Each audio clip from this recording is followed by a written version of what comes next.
Hello everyone, good morning. আশা করি তোমরা সবাই অনেক ভালো আছো, সুস্থ আছো। আর আমরাও কিন্তু তোমাদের ভালোবাসায় অনেকটাই ভালো আছি।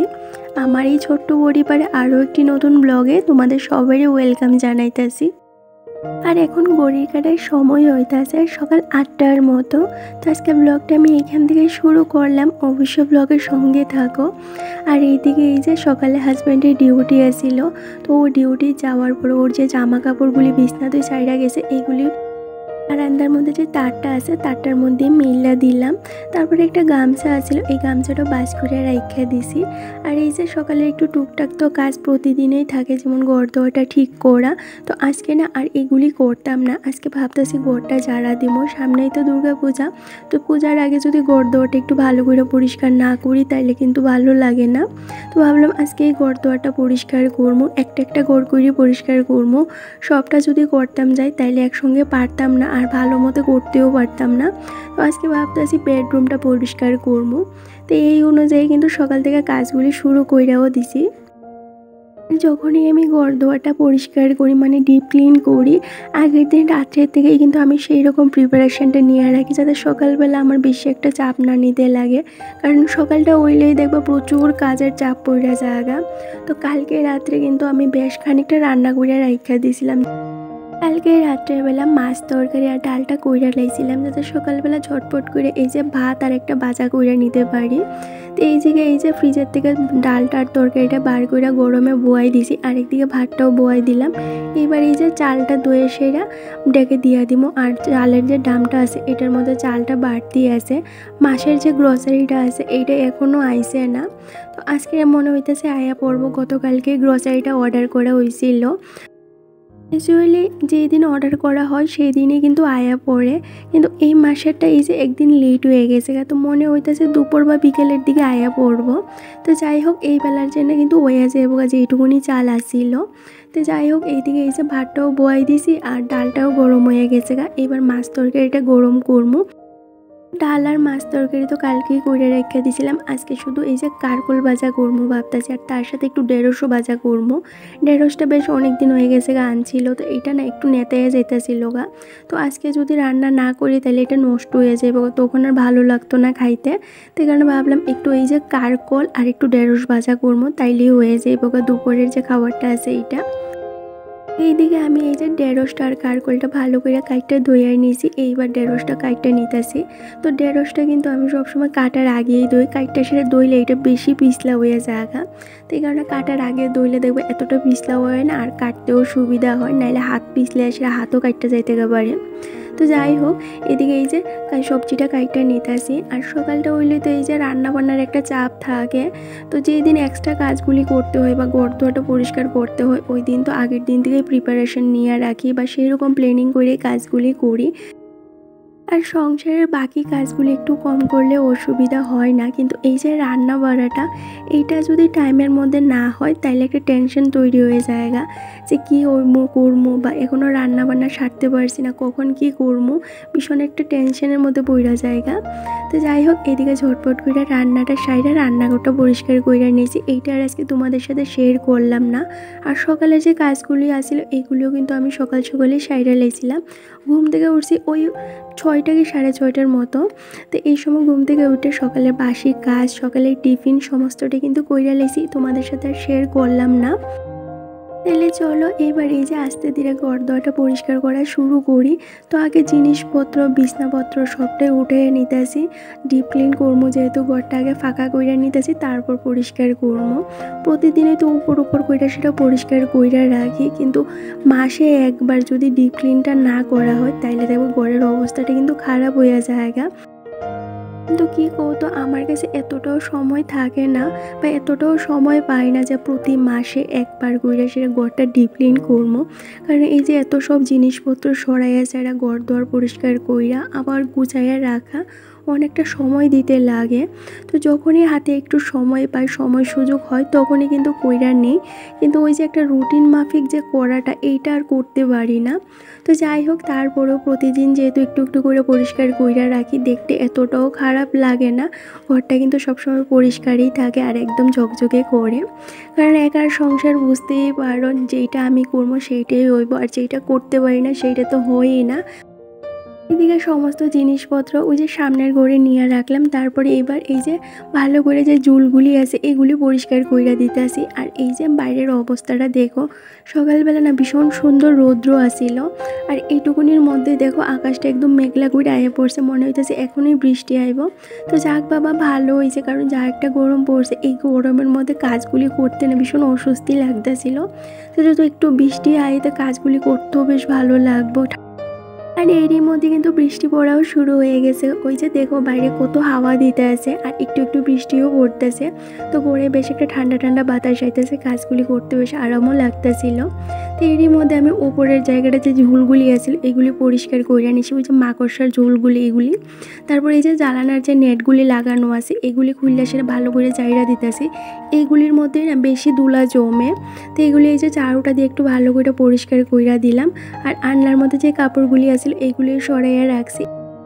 ঝাড়ুটা দিয়ে প্রথমে আনলাটা ভালো করে পরিষ্কার কইরা এই যে একটা ভিজা কাপড় দিয়া সমস্ত আনলাটাই কিন্তু মুছা দিতে আসি। এগুলির মধ্যে টিকটিকির পটির ভীষণ একটা কালো দাগ পড়ে রয়েছিল। তো এই যে একটু সার্ফের জল দিয়ে সেটা ভালো করে পরিষ্কার কইরা দিলাম। তারপরে এই যে এবার পাকাটা পরিষ্কার করতেছি। আমি যখনই পাকা পরিষ্কার করি আমি কিন্তু সবসময় ভিজা কাপড় দিয়ে পাকা পরিষ্কার করি। এতে দেখবা এটার মধ্যে যে ধুলাগুলি আছে এটা কিন্তু ওই কাপড়ের মধ্যেই আটকে যায়, আর উইরা উইরা কিন্তু সমস্ত গড়ে পড়ে না। তো একটা ভিজা কাপড় দিয়ে দুই সাইডে দইরা টান দিলে কিন্তু সমস্ত ধুলাটা আয়া পড়ে। আর দেখবা পাকাটার মধ্যে ধুলা জমতে জমতে না একটা সময়ের পর গিয়ে দেখবা পাকাটার স্পিডটা কিন্তু কইমা জায়গা। তো আমি তো দুই একদিন পর পরই পরিষ্কার করি, হয়তো তোমাদের সাথে অনেক সময় শেয়ার করতে পারি না। তো যাই হোক, এদিকে পাখাটা পরিষ্কার করে এবার এই যে বিছনাটার যে চাদরটা আছিল এটাও উঠাইয়া দিছি। বিছনাটার চাদরটা ময়লা হয়ে গেছিলো, এই কারণে প্রথমে আর উঠাইছি না। ভাবলাম ঘরদোরটা ভালো করে পরিষ্কার কইরা নেই, তারপরে এটা উঠাইয়া দিমু। তো এবার বিছনাটা পরিষ্কার করবো, এর আগের তুষকটা উঠাইয়া দিছি। আর আজকে জানো তো ভাবতেছিলাম তুষকটা একটু রোদ্রে দিমু, কিন্তু এই যে বৃষ্টি হয়ে পড়ছে আর তুষকটা রোদ্র দেওয়া হইছে না। আর এইদিকে এই যে জ্বালানার গ্রিলগুলিও আমি পরিষ্কার কইরা দিতেছি, এইগুলির মধ্যেও কিন্তু ধুলা জমা থাকে। আর ঘরের পিছনে তো যাইতে পারি না, এই কারণে এই যে জ্বালানার মধ্যে যতটুকুনি পারি এইটুকুনি এই যে জ্বালানাগুলি পরিষ্কার কইরা দিতেছি। আমার গত দিনের পোস্টে সাদিয়া বোন কমেন্ট করছিল, দিদিভাই তুমি যদি কোনো সমস্যার কারণে ব্লগ না আপলোড করতে পারো তাহলে প্লিজ একটু জানাইয়া দিও, লাইনে অপেক্ষায় থাকি আর পরে ভীষণ কান্না পাই। আমি মুসলিম, তারপরও তোমারে অনেক ভালোবাসি, আই লাভ ইউ। তো I love you too Sadia, আমিও তোমার অনেক অনেক ভালোবাসি। তুমি প্রতিদিনে অনেক সুন্দর সুন্দর কমেন্ট করো, আমি কিন্তু তোমার কমেন্টগুলি পড়ি। আর এই যে তুমি কইলা যখন আমি সমস্যার কারণে ব্লগ না দিতে পারি তাহলে কমেন্ট করে জানাইবার। তো দেখো আমি তো একা হাতে সারাদিন কাজ করে অনেক সময় হয়তো ব্লগ করা থাকে, কিন্তু এডিট করে আপলোড করবো সেই সময়টুকু আমি করতে পারি না, তখন কিন্তু আমি ব্লগ আপলোড করতে পারি না। বা হয়তো কোনো সময় সংসারের যে সমস্যাগুলি আছে এইগুলি কারণে আমি ব্লগ আপলোড করতে পারি না। আমারও ইচ্ছে করে জানো তো প্রতিদিন তোমাদের সাথে ব্লগ শেয়ার করার, কিন্তু বুঝতেই পারো একটা সংসারে তো আর একটা কাজ থাকে না, হাজারটা কাজ থাকে। তো হাজারটা কাজ মেনটেন করে তারপরেই কিন্তু আমার ভিডিও করতে লাগে। তো ভিডিও করাটা কিন্তু আমার সেকেন্ড প্রায়োরিটি, প্রথম কিন্তু আমার সংসারটা। আমার সংসারের দ্বারাই কিন্তু আমার এই যে চ্যানেলটা চলতেছে। যদি আমার সংসারটাই ভালো না থাকে তাহলে আমি চ্যানেলটা চালামই কীভাবে আর কন্টেন্ট তৈরি করবই কীভাবে। তো এই কারণে অনেক সময় ব্লগ দিতে পারি না। আমি জানি তোমরা আমার ব্লগগুলি ভীষণ ভালোবাসো, অপেক্ষা করো, এই সব কিছু জানার পরেও না অনেক সময় পারি না, জানো তো ভীষণ কষ্ট লাগে, তখন আমারও না ভীষণ কান্না পায়। তো তোমার এই কমেন্টটা দেখার পরে না আমার এতটা খারাপ লাগতেছিল যে আমার বন্ধুরা আমার ভিডিওগুলি ভালোবাসে, অপেক্ষা করে। এই জায়গায় দাঁড়ায় আমি আমার বন্ধুদের মন রাখতে পারি না। তোমরা আমার প্রতিদিন কো যে দিদিভাই তুমি ডেইলি ব্লগ আপলোড করো, তো এই জায়গায় দাঁড়ায় যখন তোমাদের কথাগুলি আমি রাখতে পারি না তখন আমারও কষ্ট লাগে। তো চেষ্টা করি জানো তো প্রতিদিন ভিডিও আপলোড করার। তোমার এই কমেন্টটা না আমার ভীষণ মনে লাগছে। তো আমি চেষ্টা করবো প্রতিদিন আপলোড করে, তোমরা শুধু আমার পাশে থেকো, এইটুকুনি আবদার তোমাদের কাছে আমার। তো যাই হোক, এইদিকে তোমাদের সাথে গল্প করতে করতে দেখো ঘর দুয়ারটা কিন্তু ভালো করে পরিষ্কার কইরা নিছি, আর এদিকে সমস্ত জিনিসগুলো ভালো করে মুছা নিছি। এইবার এই যে ঘরটা ঝাড়ু দিলাম, আর খাটের নিচ প্রতিটা জিনিসের পিছনটা কিন্তু একদম ভালো করে পরিষ্কার কইরা দিছি। এইবার এই যে ঘরটা মুছতে আসি, একটু স্রাফ আর তার সাথে একটু লবণ দিয়ে সেটা কিন্তু সমস্ত ঘরটা ভালো করে পরিষ্কার কইরা দিছি। তো যে জিনিসগুলি আমি এই যে সরাইয়া সেটা পরিষ্কার করতে পারবো সেই জিনিসগুলি সরাইয়া পরিষ্কার করছি। আর এই যে খাটটা আর ফ্রিজটা তো আমি একা সরাইতে পারতাম না, তো এই কারণে এই জিনিসগুলি কিন্তু জায়গায়ই রয়েছে, তারপরও প্রতিটা জিনিসের নিচে আমি ভালো করে একটু পরিষ্কার কইরা দিলাম। এইবার এই যে জায়গার জিনিসগুলি জায়গায় রাইখে আবার সুন্দর করে ঘরটা সাজাইয়ে নিব। আর এখন ভাবতেছি ঘরটার মধ্যে আর অন্য কিছু লাগাইতাম না, আমি কয়েকটা জিনিস অর্ডার করছি ঘর সাজানোর লাগা, ওই জিনিসগুলি আইলে তারপর ঘরটাকে আবার সুন্দর করে ডেকোরেট করবো মনের মতো কইরা। জাহেদা বেগম মিমি কমেন্ট করছিল তোমার বাসাটা কিন্তু ভীষণ সুন্দর, তো থ্যাংক ইউ সো মাচ দিদিভাই। মামনিস লাইফস্টাইল দিদিভাই কমেন্ট করছে যে আমিও কিন্তু তোমার ব্লগ রোজ দেখি, আমি নতুন চ্যানেল খুলেছি, তুমি যদি আমার একটু সাপোর্ট করো তাহলে আমি কিন্তু বেশ খুশি হবো। হ্যাঁ গো দিদিভাই, আমি সব সময় সবাইকে সাপোর্ট করতে রাজি আছি। তোমাদের আর কি সমস্যা আছে তোমরা যদি আমার একটু কমেন্ট করে জানাও, বা আমার ফেসবুকে তোমরা যদি একটু মেসেজ করে জানাও, তাহলে আমি চেষ্টা করব আমার সাধ্য মতো তোমাদের আমি হেল্প করার। কারণ আমিও কিন্তু এত পাকাপোক্ত না, তারপর আমি নিজের অভিজ্ঞতা থেকে যেইটুকুনি জানি বা শিখছি এতদিনে, আমি চেষ্টা করুন সবটা তোমাদের সাথে শেয়ার করার, যাতে তোমরাও এইখানে কিছু না কিছু করতে পারো। কারণ আমরা প্রতিটা মানুষই যখন ইউটিউব শুরু করি অনেক আশা নিয়ে শুরু করি, তো সেই আশাগুলি যখন ফুলফিল না হয় তখন কতটা কষ্ট হয় এটা কিন্তু আমি জানি। আমি সবসময় এইটাই চাই আমার প্রতিটা বন্ধু যাতে নিজের পায়ে দাঁড়াক, তাদের চ্যানেলটা যাতে গ্রো করো। আর কি জানো তো, যেই জিনিসটাই কাজ করো না কে তার পিছনে কিন্তু প্রচুর খাটতে হয়, বা হাল ছাড়লে কোনো দিনই হইতো না। যে ভিউ যায় না কয়ে হাল ছাইড়া দিছি, বা আমার চ্যানেলে তো সাবস্ক্রাইবার বাড়ে না এইটা কয়ে যদি আমি চ্যানেলটা ছাইড়া দিই, তাহলে দেখো কোনো দিনে কিছু হইতো না। কারণ লাইকা থাকলে একদিন না একদিন ঠিকই হইব, কারণ যারা পরিশ্রম করতে জানে তারাই কিন্তু সফলতা পায়। তো আমি আজকে যেই জায়গাটায় দাঁড়াই রয়েছি, হয়তো আমার চ্যানেলটা এতটাও গ্রো করছে না, তারপরেও আমি কিন্তু অনেকটাই খুশি আছি। কারণ আমি এই চ্যানেলটার হোক বা আগের যে চ্যানেলগুলি আছিল ওইগুলির পিছনে কিন্তু আমি প্রচুর খাটছি, এখনও কিন্তু আমি খাটতেছি, এখনও আমি হাল ছাড়ছি না। তোমরাও হাল ছাইড়ো না, খাইটা যাও, পরিশ্রম করতে থাকো, কাজ করতে থাকো, একদিন না একদিন দেখবে তোমাদের চ্যানেলগুলিও গ্রো করব। তো যাই হোক, এইদিকে তোমাদের সাথে গল্প করতে করতে দেখো ঘরটা গুছাইয়ে নিলাম। আর পর্দাগুলি তো কয়েকটা দিন আগেই ধুয়ে দিয়েছিলাম, এখানে এখন আর ধুইলাম না। তো বেডশিটগুলি চেঞ্জ করে আবার বেডটাও সুন্দর করে পাইতে নিছি। আর কিছু পুরানা ডিআইওয়াইগুলি আসলো যেগুলি নষ্ট হয়ে গেছে একা, তো এখানে এগুলি খুললে দিছে। আর যেগুলি ভালো আছে এখন এগুলি এই যে আবার লাগাইয়া দিতেছি। তো এখন না ঘরটা একদম সিম্পলেই রাখলাম। ওই যে প্রথমেই কইলাম কয়েকটা জিনিস অর্ডার করছি, এইগুলি আইলে আবার ঘরটা সুন্দর করে সাজাইয়া দিব।